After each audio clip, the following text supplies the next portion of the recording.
welcome back to Vote for Vermont. My name is Ben Kinsley. I am the co-host, co-producer of the show. And tonight our host, Pat McDonald, is out. She's doing some traveling, so I have Executive Director of Campaign for Vermont, Eric, with me. And we also have a guest, a very cool guest tonight. We have an interesting topic to discuss. We have Betty from the Vermont League of Women Voters, the St. Johnsbury chapter, correct? And we're talking about ranked choice voting and instant runoff voting, which is a very interesting topic. So, with that, we can dive right in. So, Betty, tell us a little bit more about ranked. Well, actually, first, let's talk about you a little bit, and to talk about your background. We ask all of our guests to do that, and then move on to the topic of the evening. So, I'm Betty Kellier, as you said, and I guess probably when I was 12 years old, I wouldn't have wanted to be introduced this way, but I'd say a pretty core part of my identity is I'm a PK, which is a preacher's kid. Okay. And so my big life choices are based on what I believe I am called to do. Very cool. And so I grew up in my early years in Illinois. My father was going through college and seminary with my mother working full-time and my grandmother caring for us in the home, which is just such a wonderful blessing that we had. And his first church was in rural Illinois, and his first churches, he had 2 churches part-time in each, and then his second set of churches was in East Montpelier, Vermont. So we moved here before 6th grade for me, spent my first couple months on Joe's Pond until the parsonage was available. And thought I was going to go into journalism, and then in my junior year of college decided that I was doing a little 1-week shadowing experience in Boston at Houghton Mifflin, and said, I'm not really sure this is what I want to do. And so a lot of prayer and reflection, and decided that I was called to go into medicine, and went to UVM College of Medicine, trained for family practice, and including the full range, including obstetrics, at the University of Utah, Department of Family and Preventive Medicine, and served on the faculty there for a year. Worked in St. Johnsbury, family medicine and obstetrics. It was hard working full time. By that time I had 3 children. It was hard working full time and being on call every other day. So we thought we would try an HMO. CHP was in Burlington, and see if part-time worked better. And by that time I had worked in several different areas, several different venues, like in a university setting, an urban underserved setting, in a private practice, solo he had been solo, then it was us every other day. Now I was doing the HMO setting. So I'd been in a variety of practice and said, none of them really works right. And I'm not seeing my kids enough, and I don't want to practice medicine until we have a better system. I'm going to stay home with my kids. The childcare had been tough, and so I just decided I was called to be home, and I've been home ever since. And as the kids grew, I started volunteering in more areas, and about 2004, I started doing media around racism in Vermont, and then switched over to healthcare, since I have a lot of expertise in that area, so I could actually do a good job of interviewing people. Right. And yep. And so moved over toward that in the 2008-ish range. Was very active while we were trying to get a universal healthcare system here in Vermont, which is the fiscally responsible way to provide healthcare for your citizens. And I firmly believe that Americans are smart enough that if all of Europe and Canada and Australia can all do it, then I'm sure that we can do it too. Just have to figure out politically how to get there. And so in the course of this, it came to me that until we can get our political system to work as a better democracy, more reflective of the people who live here, that we will not get a good healthcare system. So I, in I think spring of 2016 is when I started becoming more active in the League of Women Voters. And the draw for the League of Women Voters is it's nonpartisan and it's grassroots, and it's just very firmly grounded on voter participation and encouraging people to be active participants. in the democracy, becoming informed, and that was just really calling to me as a way to try to make change. And you're a volunteer for those folks, correct? Right. I have been a professional volunteer for a while now. Right. I have volunteered for PNHP, that's the Physicians for National Health Program, and a volunteer at NAMI, the National Alliance on Mental Illness, and a volunteer, well, through my church, of course, the United Church of Christ. I was working on the Uprooting Racism Task Force is when I first got involved in the media, and then the League of Women Voters now. Wow. So tell us briefly a little bit more about League of Women Voters of Vermont, what your main focus areas are, what mission, what's your mission? Oh, so I guess I could just, for anybody who might be interested in participating with League of Women Voters, it's a national organization since 1919 or 20, right around the time women were getting the vote, and we needed to teach women, how do you vote? How do you register? How do you vote? How do you make the time to get to the polls, and how do you learn about the candidates and the issues enough to vote with, as an informed citizen? And then working with immigrants over the years. In the past, we have been much more open to our immigrants because we were immigrants. My own, all of our families were immigrants unless we're 100% Native American. And so over the years, it's been important to teach our immigrants and our refugees to how to vote, how to be active participants in our democracy. And so that focus has been ongoing throughout the years of the League of Women Voters has been working. There are state chapters, and within each state there can be, so those are called leagues, and within each state there can be leagues also. So we have leagues in the Chittenden County area and in central Vermont. St. Johnsbury's not actually technically a league, we call it a unit because we're not big enough with enough paying members to call us a league. But we're actually one of the most active areas in the state. And are there any other of those like chapters, those in Vermont? Around the state, yeah. There are little foci that it just depends on your volunteers and who's busy and calls the meetings and when it drifts off. In the White River Junction area, there was one a few years ago, and it just ran out of volunteers to put that that time into it. You have to either recruit new people or people move. So some of those have not been as active recently. But there are folks in the Rutland area and the Bennington area, but they're various levels of activity. Gotcha. And what are the kind of the main focus areas for the league right now? I know I've worked with a couple folks of the league in the past on different policy areas, but what kind of the big broad strokes right now? And you want to know in Vermont or in the nation? In Vermont specifically. Okay. Yeah. Right. So, well, voter registration is always, every year you have a new crop of 18-year-olds who have not voted before, and we want to get them all to feel like that is, part of who they are, that's their responsibility and their blessing. And, we are on college campuses, we're at high schools, things like that, at citizen naturalization ceremonies, and also in the legislature, advocating for things like voter registration, automatic registration through voter, driver's license and that sort of thing. Yep. A lot of those things have already been done in Vermont. Same day voter registration. Yeah, we have our state is actually pretty advanced as far as like having open primaries and not having states trying to get rid of voters off the polls just based on, they missed one election or two elections, and so we take them off the polls. We don't do that here.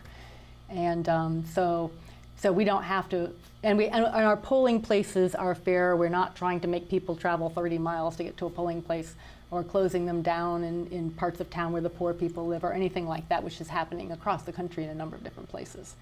And we don't have polling places getting changed at the last minute. Oh my gosh, when I was, so League of Women Voters is nonpartisan, so the next thing I'm going to tell you is something that I do as Betty Kellier. I don't do it as League of Women Voters, okay? But when I was in New York City, during the primaries, I was there for a reunion of a summer school program that I'd gone to, and I was knocking on doors for Bernie in Brooklyn. And so in Brooklyn, the polling places changed. I was trying to tell people that it was their polling place was at that school, and they said, "Oh no, I got this notice from school saying that they're not going to be the polling place." So there was this mixed message of like, is it going to be at the school or not? Like, how could you be changing this on the Friday before the election. Right. So, but we don't do that kind of stuff here. At least Yeah. I'm not aware of it happening here. Yeah, Kellier is pretty much always like a set place, and it doesn't change a whole lot. From Yeah, I mean, you year might to have to year. change if you used to do it in the local Catholic school, and now you want to do it in a nonpartisan and non-religious place. So in St. Johnsbury, it used to be in the Adams School, but then when they built a new school, it became Father Lively Center, and so it was a religious place, and then we moved it to our new school. So, you know, it's pretty straightforward. Right. It's not that hard to find where you're supposed to vote. And the primary that was just a few weeks ago was the first time, I believe, that we've actually implemented same-day voter registration. Like, it was the first vote where someone could go in and register same day at their polling location. Okay. So I think the numbers are relatively low. I don't know that there's a whole lot of awareness about it the first time around, but Right. Whenever you pass new legislation, there's a little lag until people Right. figure it out. yeah. Yeah. So it's rolled out now, I believe, and hopefully people will take advantage of that. Right. So other things the League of Women Voters do is to inform people about the candidates' positions. And it's not like we write up and can write something slanted about them. We send out questionnaires to them and ask them to send us. So it's in their own words. Right. Unfortunately, sometimes you have better response than others, and it's kind of a useless manual if only one party's candidates respond, and we can't really do anything with that because then it looks partisan. So we're in a little bit of a bind, and so right now we're in flux about how we do that candidate information, but we do continue to do our forums. So if a town asks us, or if say the library wants to sponsor a forum, or candidates from one party get together with candidates from other parties and they agree that they'd like a forum, then or if citizens just say, hey, can you guys organize this thing? There's this thing going on in our town, and then we will take that on. So 2 years ago, I did one in Lunenburg, when we were requested. This fall we're going to be doing, and we did one in St. Johnsbury at that time, and this fall we're definitely doing one in St. Johnsbury. I'm not sure where else we've been asked in my local area, but that happens throughout the state. Yeah, one of the things I know from having worked with candidates in the past, like there's so many of these questionnaires that they get. Yeah. It's hard to know, like, hard to find time to respond to all of them, I think is what a lot of it runs So into. you'd think you might have a little copy and paste plan, and Yeah, just there like, should this is be your a copy position, and paste. pop it in there. Everyone should coordinate, have exactly the same survey questions, they can just copy paste and everything. Yeah. Yeah. So that's great. Are there any like legislative initiatives that you're leading into this year that are kind of going to be the focus? Well, so the league has something that they call their program for the biennium, and the national organization does it on the even years, and the national program is to make democracy work. And across the country, any state where gerrymandering is a big issue, they're focusing on gerrymandering. Yep. Other states where there has been, and sometimes it's the same states, where there are issues regarding polling places getting moved and things like that, then they're addressing that. In Vermont, we don't have issues with those things so much. In our state program, we decided to include civics education, and I think there's something on climate as well, and then also ranked choice voting. Now, ranked choice voting has been on the program a number of years ago, and actually they collaborated with a number of different nonprofit organizations, and in '99, I think it was passed in one house or the other, and then in 2000 it was passed in both houses, but the governor vetoed it. And a few years later, Burlington had asked to do ranked choice voting for its local elections, city councilman, mayor, that sort of thing. And for a town in Vermont to do something major like that, they actually have to get state approval because it's their town charter. Right. So they had to go through the state legislature, and the state did end up approving it. And then actually only 1 or 2 years, like very few election cycles, they already turned around and came back and said, we don't want this. Right. Now that's another whole story. I don't Yeah, know if there's we a wanna go whole into story. that. Yeah, there's a whole story behind that we might get to later. Might get to later. Yeah. But ranked choice voting has been used successfully in a number of places, and there are a lot of strong benefits for it. And so I had wanted to look at trying to do that again and do better education around it this time. There wasn't enough education for the Burlington voters, and there was Right. a lot of misinformation. They didn't really afterward. understand how it worked. They didn't understand how it worked, and when they saw the result, they weren't sure that they liked it, but also some parties really didn't like it. So, Right. so it might be better for the individual voter and for the community as a whole, collectively looking at the voters, but not for the parties necessarily all the time. Right. But the League of Women Voters, that's not our concern so much as how the parties feel about something. Is it serving the voters? Right. Is it serving the voters? Right. Right. Yeah. So it's an interesting proposition. I think ranked choice voting is a subset of instant runoff voting, which people may be more familiar with. Right. I'm not sure if I'd say it was a subset of. I would have actually almost said instant runoff voting was a subset of ranked choice voting. But anyway, they're related. They're not yeah. identical, but they're related. Right. Right. Yeah, and I think there's one country that uses it currently for national elections. I think Australia. Right. does it. Australia. Yeah. Yeah. And they've had it for several decades, right? Quite a long while. Yeah. Right. And now I'm not sure if this is true now, but a few years ago when I was first starting to look at this, you had to rank every choice. Like if there were 8 candidates, you had to rank them all the way down to 8. Right. So the idea was then you 100% would definitely have a majority on whoever the candidate was, even if it went through multiple rounds. Yeah. If you tell people you rank as many as you want and it won't hurt your top candidate if you rank additional people, say there are 8 candidates and you only rank the top 3 or 4, well, if you rank the 3 or 4 least favorite people, then you will eventually not, there won't be anybody to look at for your next vote. Right. And then you may actually not have a full majority. Right. But it still would have been closer. So before we get too far down this road, I think maybe we should back up a little bit and let's go and do a brief description of what ranked voting is. And I know we have a quick clip that we can show that's Yep. a good example of how it works, and then maybe you can kind of run us through it in layman's terms what it is, how it works, and what it's supposed to be accomplished. So in ranked choice voting, you rank your order of preference for these folks, and it's used already in many professional organizations. It's used by Motion Academy Awards, Motion Picture Awards. It's used in a number of different settings, as well as being used in some towns in America, some countries, some states. Only one state currently has proposed using it, but they have to work out constitutional issues. But the thing is, you rank your candidates so you have your first choice, your second choice, your third choice, and your fourth choice.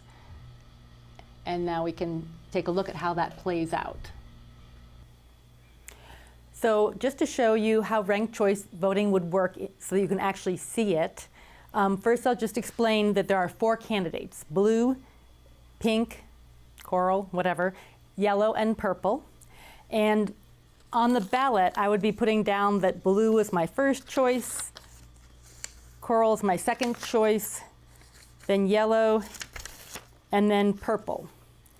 And the way this looks on this board here is that the blue's on top of the coral, my second choice, on top of the yellow, and then my purple's my last choice. And then my vote is going to go counted with all the other blue first choices. Okay? So that's how that looks. And so that was my sample. I'll put that down here again now.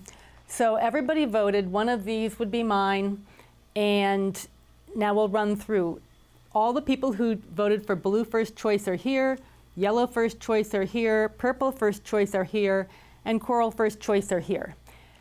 There are 20 voters, so to get at least 50%, because we want to have a majority of people supporting the final selection, then we would need to have 11 voters. Half would be 10, you have to have at least one more. So that's 11 voters, and nobody got that many. The largest one we have is 1, 2, 3, 4, 5, 6, 7. So this person would need 4 more votes for them to actually win this outright. If they had gotten 11, the election would be done and they would have won. Now, though, we have to go to the next step. Since nobody got a majority, we look to see who got the least votes, and that would be yellow. And so with these yellow votes, we say, okay, so your candidate is eliminated, and who is your second choice? and we'll give those votes to your second choice. So this is going to go to blue. This will go to pink.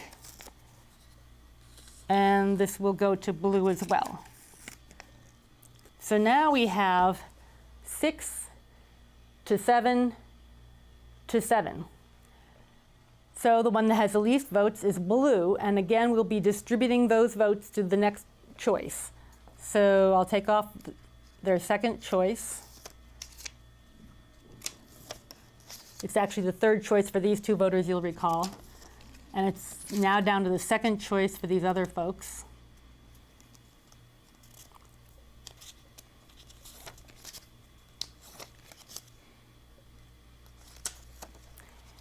And this person's already been eliminated too.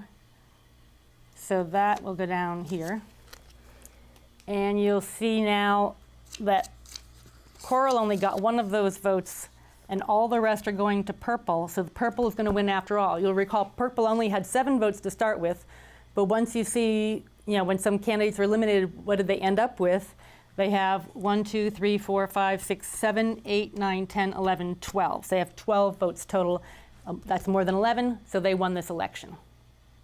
So hopefully that gave a little bit more of an illustration. It's obviously a little more complicated in an actual voting scenario, but that should give a pretty good idea of how this is supposed to work and what it's looking to achieve. Yeah, it's a pretty cool system because it really takes into account, trying to find, I think, the candidate that most people can get behind, right? Because the candidate that can get the plurality of a vote in a head-to-head election or a with multiple candidates in it, they may be able to get their base excited. Right. They may not be able to win over, or at least win over other people that are in that would vote for the other candidates in the race. So when you have a race where there's multiple seats that or multiple people running for the same seat, I think is where you get a scenario where something like this makes a lot of sense. So this is a pretty cool system, and you can get fairly complex with it when you have multiple candidates involved. What would you say the real benefits of a ranked choice voting system are? Well, the strongest benefit is that in the end, you hopefully do have a majority. And if people didn't all list all the way down to the end, then you may not have a majority, but it's way closer than what we currently do. So you have the person who hopefully had the majority support. And another benefit is that you have less negative campaigning, because you can tell if you're saying nasty things about candidate A, if candidate A doesn't get enough votes and those people go to their second choice, do you think candidate A's supporters are going to vote for you if you said nasty things about their candidate, their favorite candidate? True. So so that reduces it by a lot. And it doesn't hurt to vote for your favorite person and then the other people that you also can tolerate or you also think would be good candidates, or right, whatever your range is. And a lot of people are really concerned about that. They're like, oh, if I really vote for really want yellow, but actually, pink is who is going to win, or purple is who is going to win. If I know in the end it's going to be one of those two candidates, right, am I wasting my vote to vote for yellow? Right, and that's something that I think a lot of voters struggle with. Is like, I really like this candidate. I don't really think they have a chance.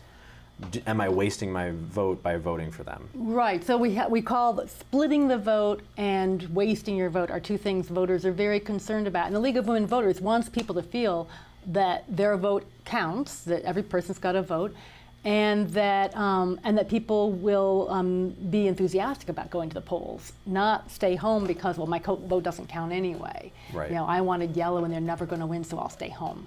Or, yellow and pink are similar in their views, and if I vote for yellow, that will take a vote away from pink, and maybe purple will win instead, or something like that. Yeah. So, it really gives people more sense of choice and right, and ownership. Yeah, and I think it makes sense. having when you have a race with multiple candidates, right? So when you have like a three-way race or a four-way race, Right. For one seat, it makes a lot of sense to do something like this because there are some states that have runoff elections, right?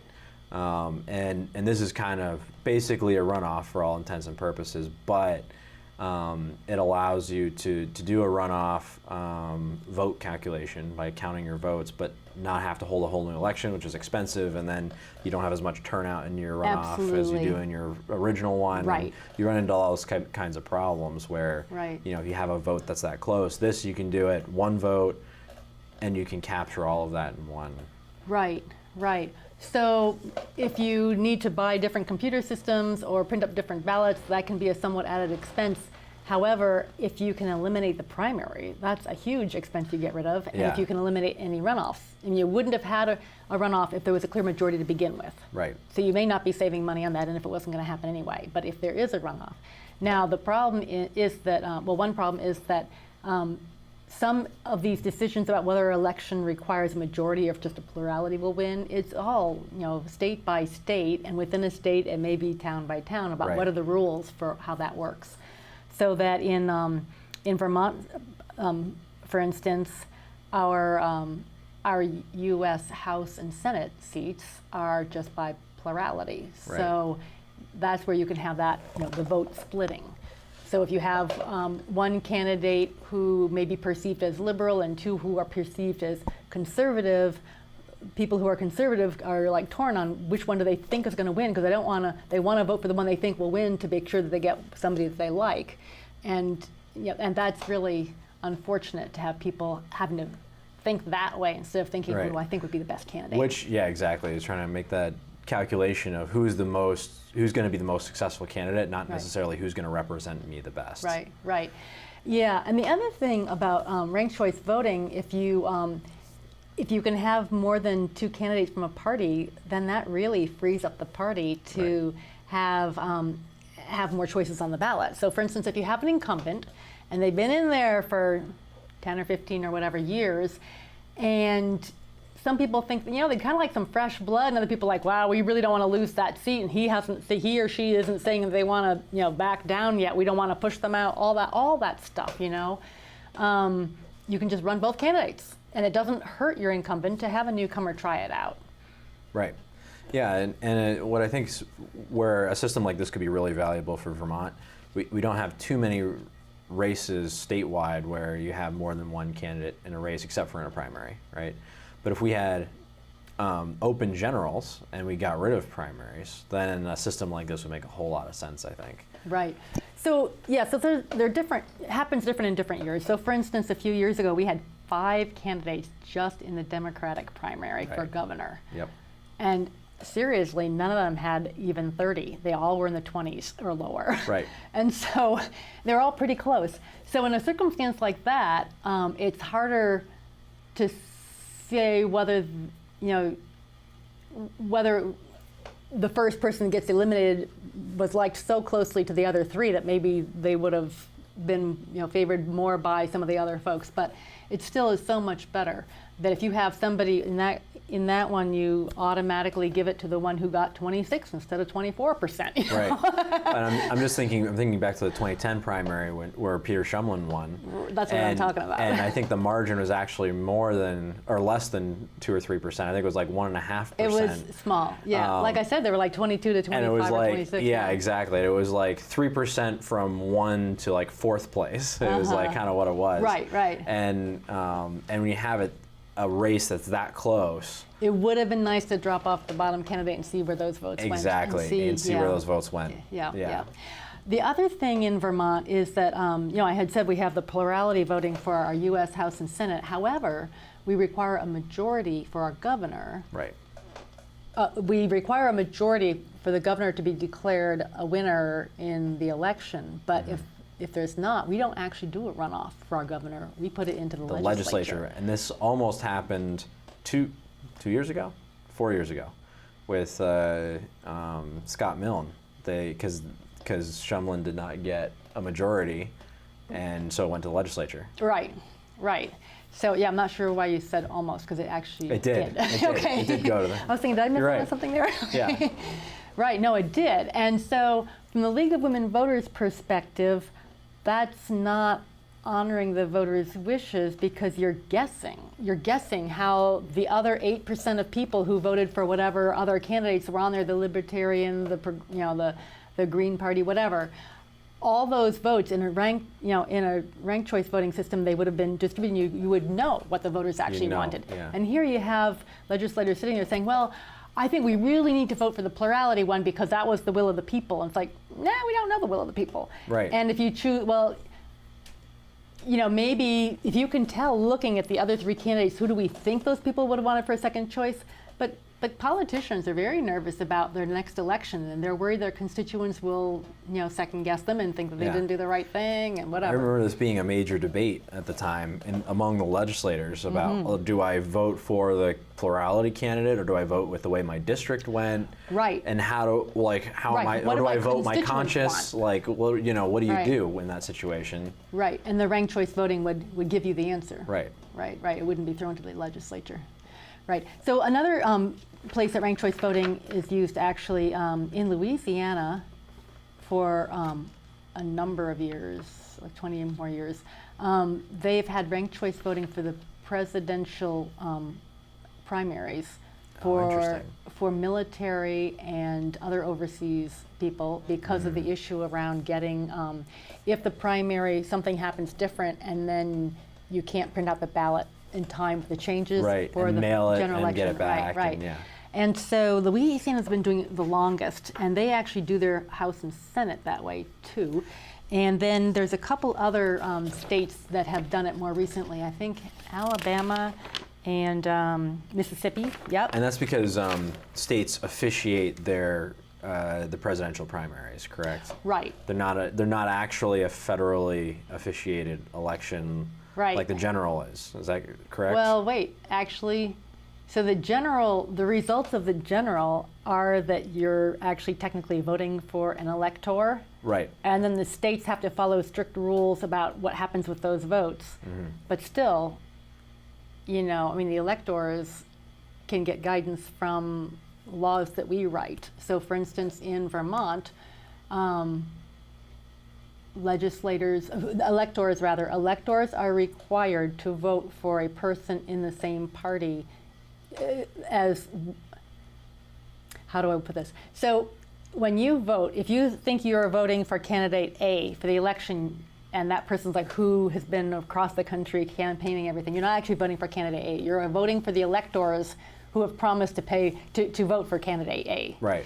And so if something happens and candidate A is suddenly not available, or if the electors suddenly decide that candidate A is not an appropriate candidate because something has come out in the news or whatever, those electors have to choose somebody else from the same party. They can't just get somebody else random. Right. They have to choose somebody from the same party. And state by state, some are tied that way to parties, some are tied by other ways, and some are not tied.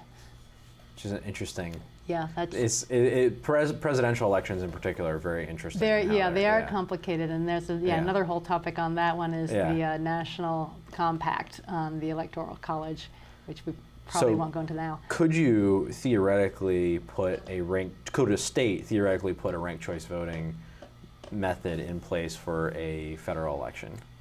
For the presidential primary, you could. For the presidential primary, but not necessarily for a presidential general. I am not aware of how that could work right now with the way the U.S. Constitution is. I would think that would be tricky. Right, so it's more for senators and House members and all the state elected officials, governors, state's attorneys, all those sorts of, Secretary of State, all those sorts of things. And what challenges are there? Are there any problems that an IRV system presents? Well, actually, if you don't mind us going back a little bit, I wanted to make sure that that we talked about the rest of the pros. Sure. Right. So one thing is that the ranked choice voting, we talked about some of the issues around strategic voting, about people saying, well, I don't want to vote for this person who has no chance, or I don't want to split a vote, that sort of thing. There are other ways that elections can work that may be better than plurality voting, but they have more problems with strategic voting. And instant runoff voting of the various choices has the least problem with strategic voting. And so that's one of the benefits. And another one we did talk about saving money. Right. Okay. Yep. Okay. Good. Yeah. So in the end, basically, it has a better reflection of what the voters actually wanted. Right, exactly. You get to a candidate that that the majority of voters can get behind, even if it's not their first choice. It's someone they can live with. Right. So as far as the cons, the main one is that people aren't familiar with it. Right. And so anything new, there's going to be a certain percentage of people who don't want to change, because how do you know what unintended consequences there might be? So they don't want to change from what they're doing now. And we would definitely need to do some education around why you're doing it, so people will be willing to change, and then how do you actually do it? Right. How do you implement it? Right. Right. And the ballots, the print making might be more expensive because you have more columns on it, so you might have to have a second piece of paper or something. And the computer programming would be a little different, so there might be some expense in that end, but remember you're saving the money on the end with the primaries if you're able to get rid of the primaries. Right, so you're getting rid of the whole election. Has there been any, how receptive has people you've talked to or people in government and the legislature been to the concept of moving towards either an instant runoff method of some sort, or getting rid of a primary and making it an open general? Have you gotten any pushback on that? So I had approached several legislators, some that had, so I didn't actually mention that there was a ranked choice voting bill, a limited one, just for the presidential primary for people who were military and overseas. That somebody had, I can't remember who was the one who sponsored that bill. And I was trying to get my own legislators in St. Johnsbury to co-sponsor. And I was not successful. And one thing is that you pretty much have to get the Secretary of State on board to do a major election change before legislators will want to sign on to it, since that's the person who has to implement it. They have to implement it. Right, and he was, Jim Condos, the Secretary of State, was saying there are other changes coming up regarding how we're going to be voting as far as electronic voting and things. Right. That he didn't think that this was a good time to do that kind of a bill, so Right. it was not raised at all. I mean, it had been, what do you call it, when you put a bill out there, but then it gets basically just hacked to the bulletin board and never gets off. It gets pinned to, yeah, exactly, yeah. So it was introduced, but It was introduced, that's right, but right. not moved out of committee. Right. And so the thing is that I do think it would be a good idea to move forward with the governor issue for ranked choice voting for that position. And some folks are, well, one thing is we have an election coming up right now. So the people who you might meet with over the summertime are like busy campaigning if they're running again.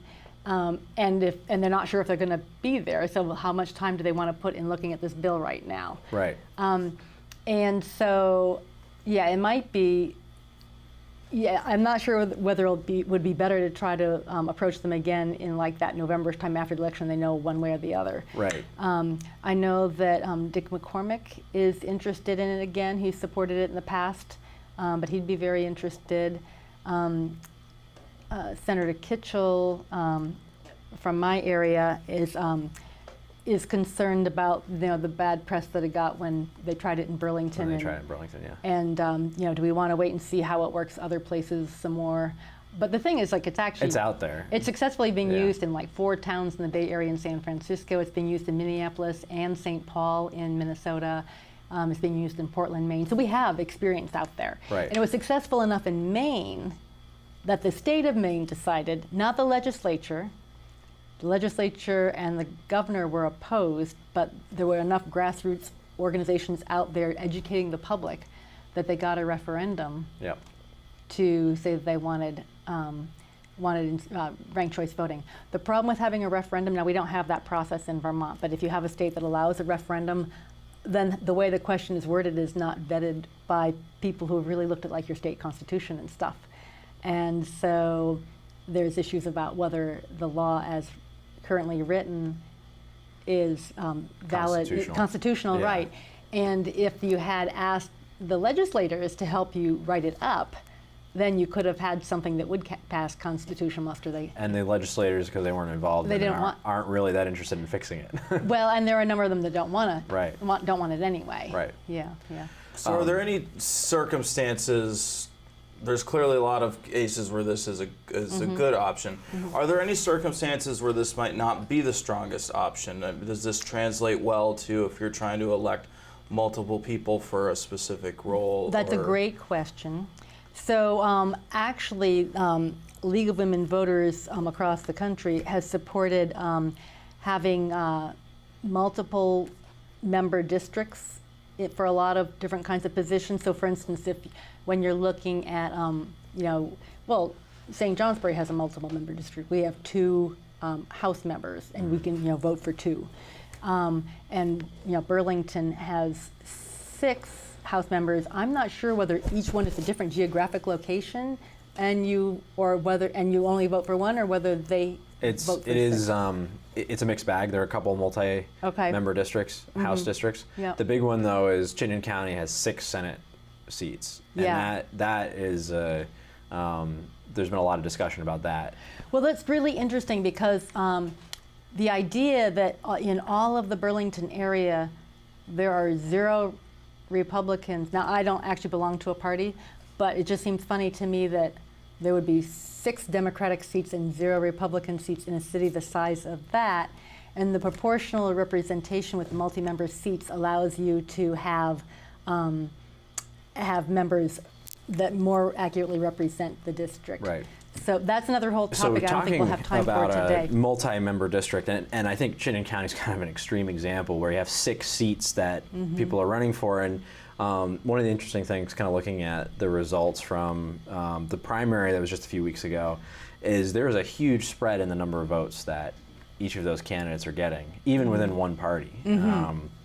Where you have the top vote getter getting twice as many votes as the bottom vote getter. And when you have that large of a spread, it really is difficult to say that all of those seats are representing the population of that geographic area. And I think even in other places where you have multi-member districts, you run into some of those same issues, and Chittenden County is just kind of an extreme example of that. Right. The whole multi-member district is not something that we've spent a lot of time here in Vermont in League of Women Voters, but I can definitely appreciate that if somebody said, this is a problem, can you help us study it, and can you help us promote a particular kind of legislation, if it was something that would look like it would make our elections provide more representative government, then we would be happy to look at that sort of thing.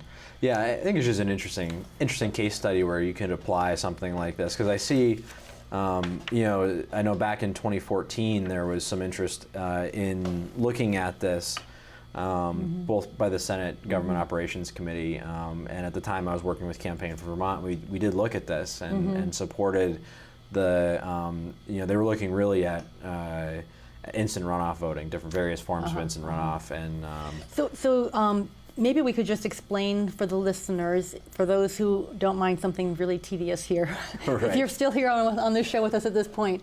So in instant runoff voting, you'll remember we had these 4 different colors up here. Instead of just taking off one tab to look at just the yellows were the ones with the least number, you would have taken all of the yellow and all of the blue. Right.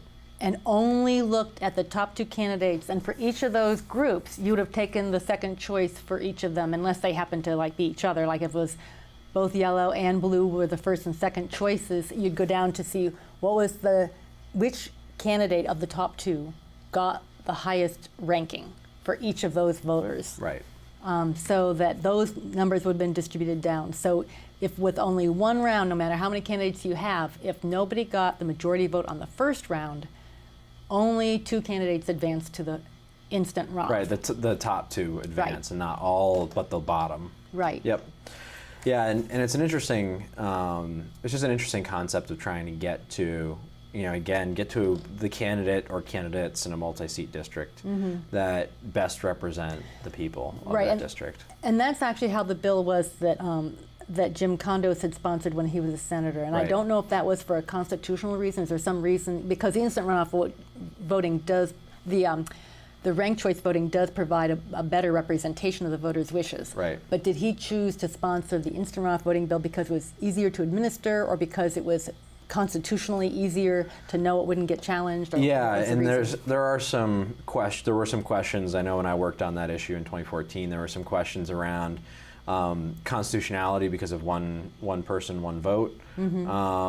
And I think we run into those anyway with the multi-seat districts because you're casting 6 votes. So we kind of have those in play anyway in our system. But there's some questions around that, and I think there just wasn't a advocate in the state house that was really like, we need to move towards this. They were kind of curious about it, and folks like the League of Women Voters was involved in the conversation at that point. Campaign for Vermont was involved in the conversation, and even Vermont Public Interest Research Group was involved. Again, there wasn't a really strong advocate. It just kind of come up. There's some questions around it, and all of us kind of agreed that was a good direction to move in, but there wasn't really the drive behind Wasn't had it. the drive to get a legislator to actually push it. To actually push it, yeah. Right. So the districting is a concern in a lot of states. It's not a concern for Vermont for our U.S. Congress seats because we only have one in the House. One, yeah. Everybody votes for the senator who's up for a re-election, which we have one year, another one 2 years later, and then none of the others set because they're in for 6 years, and there's only 2. But with the House members, we only get one, so you can't gerrymander the district at all for one candidate. Right. So that's the one that would be really good to have ranked choice voting for too. And the thought for the League of Women Voters is to get rid of the primary for statewide elections and then use this as kind of a way around, to open that general election up a little bit more. Right, and you might have to look at it. I mean, for instance, if you have 13 candidates running for one seat, then the instant runoff voting is less reflective. I mean, because you've had everybody so diluted at so that diluted, point. right? That it may be harder to say that really represents. So it might be that if a part, and so if one party has 13 candidates and another party has 5, and then you have a couple other people from other parties, there's so many. It might be you'd have to have a limit. Like if one party has more than 3, then they should throw their party primary, but they should pay for it themselves. Like right now, it's on the voters' backs to pay for those primaries. And if you guys can't sit down and talk together and figure out only 2 candidates or only 3 candidates, then go pay for it yourself. Right. Yeah, and I think that makes some sense. Where if you have 20, I seem to remember. I can't remember if it was 2014, I think, where there was 12 candidates running for governor, and it made, I think the picture of one of the debates with these 12 candidates made the front page and our presidential in 2016, you had yeah, many. Exactly, in many, and that's where a primary system is actually kind of helpful because it weeds that down to just a few by the end of it. Right, and with the presidential campaign, these are people that are running across the whole country. Like in Vermont, we know our candidates, or we can find out about them pretty quickly. And so I'm not as worried about the primaries. If you didn't have a primary at all, then you'd have to figure out what's going to be your vetting process for the presidents. Because for one thing, you could have 50 candidates. I mean, seriously, I think New Hampshire has a very low threshold for letting you get your name on the ballot, and they'll have 20 or 30 people on there. Yeah, exactly. Yeah, and you have candidates, people that you can get on the ballot and are just campaigning in New Hampshire, Right. Exactly. And so if you know that a whole mess of them are only going to get 1% and you'll have a couple of standouts, then maybe it doesn't really matter that you have that many. But if you're going to have if you're going to have 12 candidates and a lot of them have around 7 or 8%, then you don't have anybody standing out, and that just makes it really, really hard to know what to do with that. So one question, and we kind of touched on it briefly early on, that I have is, what is this? How is this going to impact candidates and how they run their campaigns? What effect is this going to have on how a candidate runs? Right. So one thing we had mentioned is that there would be less negative campaigning. Right. And a whole lot of the money that is spent on negative campaigning. Right. So we're anticipating that you could run an election with less money. because you wouldn't need to spend so much money to counter those negative ads that were thrown out there at you, and you're having to defend yourself, and you're not trying to meet them with also having awful negative ads. Right. Which to me also just sounds wonderful for the voters, because I am just so sick of watching negative ads. Right. And freedom of speech, yeah, but I can't get away from that. Like, Yeah, just follows you. I mean, it's what, first week in September. About 3 weeks from now, they're going to start up, and we're going to be living with them for 5 or 6 weeks. Right. So, and yeah, you can choose where you want to go read something on the internet, Right. or which newspapers you subscribe to. You can choose which TV shows you turn on to, but you can't choose what commercials are thrown at you. Right, exactly. And how often they come, or And how often, negative yeah. they are.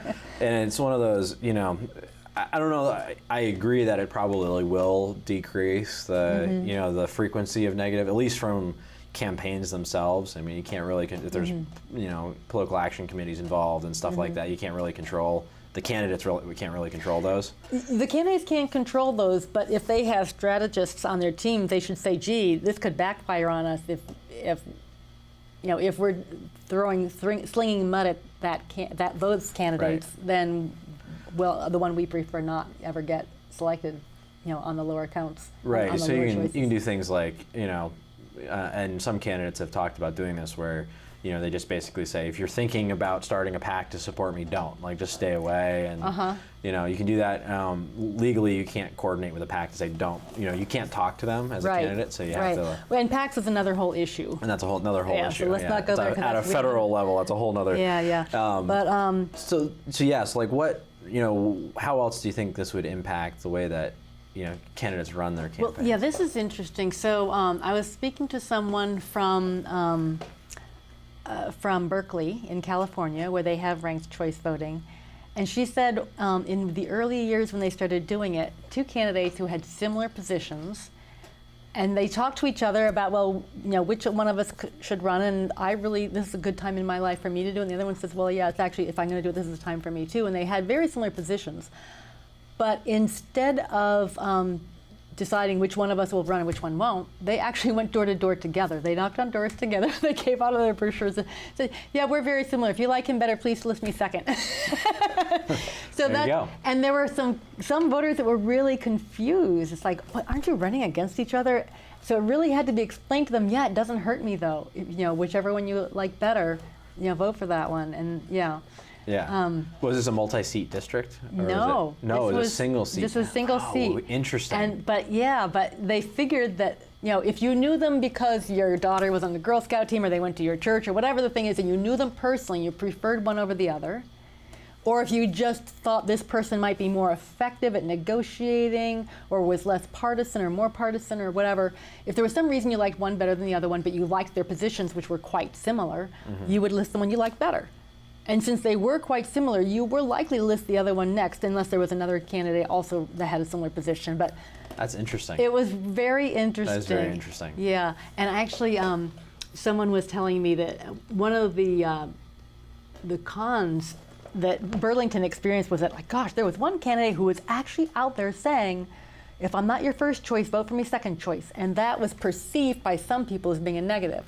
To me, what's wrong with that? I don't see a problem with it. Right, exactly. And I think, Burlington, we don't have a ton of time to talk about it, but I think, Burlington didn't really advertise well the changes that they were making, and how to use the new voting system. And they kind of had an election that a lot of people were confused about the results of, and all right. So Burlington was kind of a situation, I think, of where it wasn't explained well, but then, there was ranked choice voting doesn't really favor parties. It really puts the weight back onto voters to decide who they want representing them.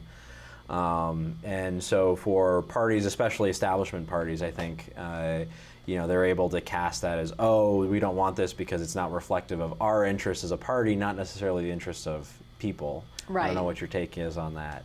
Yeah, I would agree. Yeah. Not that they would say it that way. Not that they would say it that way, but that's but that would be the underlying. Yeah. Right. where it's like, this is not good for our interest, so therefore it's not good for anyone's interest, that type of Right, thing. and the League of Women Voters supports it because they are not concerned about the parties, they're concerned about the voters. The voters, and making sure that, whoever is elected is representative of the voters. Right, right. Thank you. So, anything else we should know about ranked choice voting? We've only got 2 minutes left in our show tonight. So, if there's one thing that our guests need to know about ranked choice voting, what is that? Well, if you wanted to help on the education process, even if you're not sure that's what you want, if you want to learn more about it, you could contact the League of Women Voters and ask them to do a presentation for you, or they could send you a slideshow and you could, we have the materials that Maine used that we can share. If you want to speak with your local legislator and see if we could get more sponsors, or at least find out from them, what their concerns are, and we could figure out a strategy for how to move forward with getting this more representative form of voting. And Vermont doesn't have a referendum system, so we can't just go out and say, hey, we want to pass this law, right, the way that Maine did. But if people do want to move down this road, what's the best way to get involved and to start moving the needle? Well, like I said, you can contact the League of Women Voters of Vermont, and the website we can flash on the screen. We'll put it up right on the screen for you. Okay, great. And one way to find it, if you can't remember the other one, if you don't have a pencil to write down while it's on there, is if you go to the lwv.org website, and then on there will be a little box you can put in your zip code and click Find a League, and then your zip code will have given you Vermont, and there are choices of those 2 little leagues I had mentioned that are big enough to actually be leagues instead of just units, and then it says the Vermont, and just click on the Vermont one to get more information. You can send in, look at the website from there, get our web page from the top of that. Awesome. Betty, thank you so much. Thank you for joining us. Thank you for having me. This is a really interesting topic. Great talking with you. I always love talking about these types of things. Yeah. And thank you for watching. I hope you'll join us again next week. And until then, keep listening beyond the sound bites.